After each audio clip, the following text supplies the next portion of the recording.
Okay, I gotta do this again. I tried this earlier and I talked a little bit, rambled on a bit too much, went over 10 minutes. Gotta keep it under 10 minutes for YouTube. Anyways, I'm gonna talk to you about my lymphedema today and life going with my lymphedema. Um, because I just don't think, for a number of reasons. Number one, I don't think people understand what it is they go through. I'm not looking for sympathy, but what I am looking for is a little bit of understanding. I'm getting a little tired lately of the comments like about my weight. The lymphedema appeared before my weight appeared.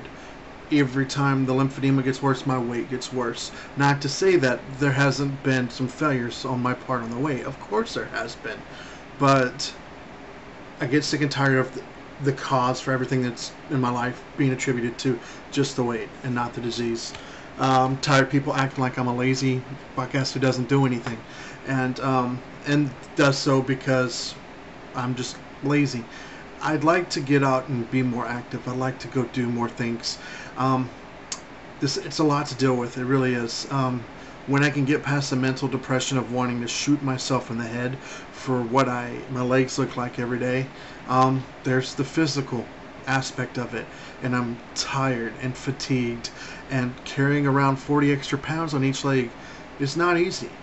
You see most fat people, look at their legs. Their legs are chicken legs. Their legs are small. Sometimes they have cankles, but not cankles like these. I'm like exponential cankles.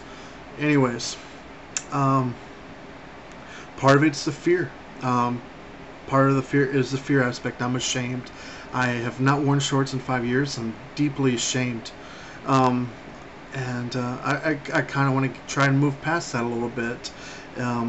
It holds its power over me because I'm so scared, and I feel like if I can show part of what it is that I'm dealing with, then maybe it loses a little bit of its grip on me. It loses a little bit of its power. So anyways, I'm going to try to show that. Anyways, just wanted to show a few things real quick. Say hello to my Jovi boot. I have 2 of these. I have to put some special piece of plastic on the ground and then squeeze my legs into them, and they compress with their ridges to keep my legs. These things cost $700 a piece. $700 a pop. I'm wearing $1,400 on my legs at night. Then I have my sequential compression machine. I have my pump with the air holes. I have my boots. What happens is I plug it in. More pressure up here, not so much pressure here, less pressure here, and it massages and pushes it up in an attempt to push some of the lymphatic fluid back into the circulation system. Now, there's been a warning issued with those, and I've quit using that as treatment because they've stated that it can cause damage to the upper lymphatics, and it can cause the lymphedema to become worse, and it can also cause genital lymphedema, which would cause my balls to swell up like a grapefruit. Now, I'm not going to cut any BS here when I say that if that happens, I'm probably going to follow that up shortly with a bullet to the brain. I am not going to live with swollen grapefruit balls. Although, maybe the treatment could be interesting. It's like, could you please come stand on my nuts to help get the swelling out? I still don't see how that could be any fun, though. So, anyways, those are my treatment options. When I go to therapy, which I haven't been in 2 years, but I go for several weeks at a time. What they do is 3 times a week I go in and I get bandaged with all these bandages, and even more. We're talking about 4 layers on top of a layer of cotton wrapped around the leg, which is on top of a little sock pulled over, and my toes get wrapped up so my toes don't explode open. And basically for Monday, Wednesday, and Friday I get to take the bandages off. Very hot and cumbersome. I get to take them off for about an hour before treatment, take a shower, and then get over there. And then they'll massage me and put the bandages back on. And let me tell you, fat, sweaty Carl, getting a shower 3 times a week, not a good thing for anybody around. Also makes it really hard to work because it expands the bulk of my clothes presently by quite a few inches, which they don't fit right now anyways. I don't know how I got this disease. In '99, my San Diego roommates, Frank, Roach, Tommy, and them will remember that my legs started puffing out, my ankles started puffing out, and I had a hard time walking. At that time, I was about 255, 260 pounds, maybe even still 250. So I wasn't grossly overweight. I was beer belly overweight, which is quite common, and most people don't have lymphedema. I suspect it was the Zinedrine, the thermogenic supplements with ephedrine that I was taking that blew out my lymphatic system.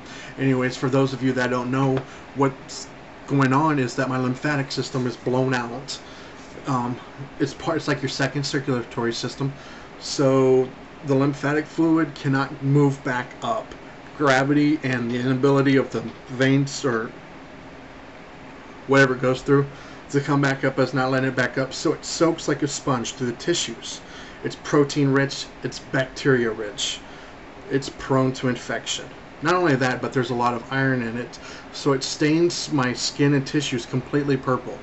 Even if we manage to treat this, my skin's can pretty much always be somewhat discolored. And by somewhat, you'll see what I mean.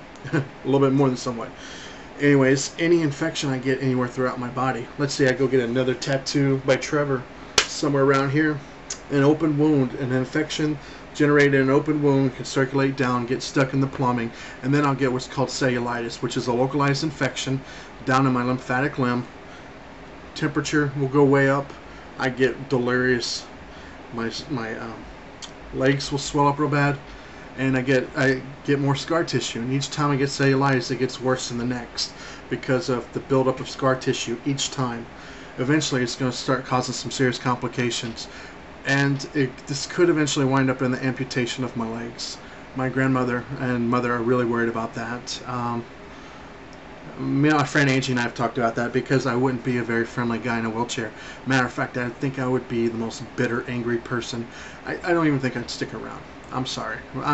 There are people out there who are strong and they have fortitude and they have the ability to face whatever life is thrown at them, but I'm tired of fighting. I don't think I could deal with it. I just do not think I could deal with having to depend on other people for a while till I could figure it out myself. I just couldn't do it. But you know, we'll cross that bridge when it comes. Right now, trying to get disability for my legs so I can survive without having to work and get my legs treated before I wind up losing them. And it's not easy because, you know, I like to work, I like to be self-sufficient, I like to spend money, I love to spend money, but I can't stand long periods of time. I can't do a lot of physical labor anymore, and if I sit down long periods of time, gravity becomes my biggest enemy. I need to spend a decent portion of my day laying with my legs elevated on top of that big blanket so that the circulation lessens, because after a while it starts feeling like my leg is going to explode like a grapefruit. Anyways, got to keep this under 10 minutes, so I'm going to show you my legs now.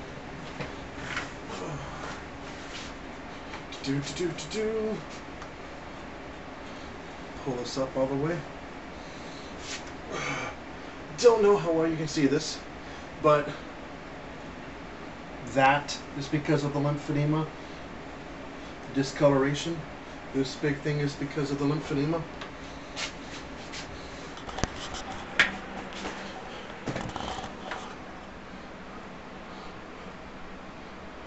The skin pustules are from the excess pressure that the fluid in the tissues puts out.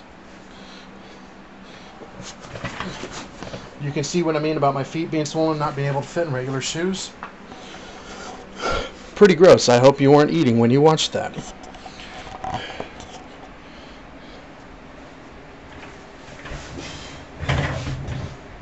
Anyways, I'll continue with part 2 so I don't go over.